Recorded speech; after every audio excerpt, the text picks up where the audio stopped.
Welcome back to another technical video. Today we're going to be going through your question, answering it, and hopefully finding that solution. Guys, remember to stay just a little bit crazy like me, and hopefully you get to that resolution. Now, let's continue on to the video.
I hope that's found the resolution that you're looking for and you managed to work your way through your issue.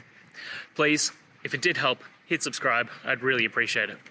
And until the next technical time you need help, have a good one.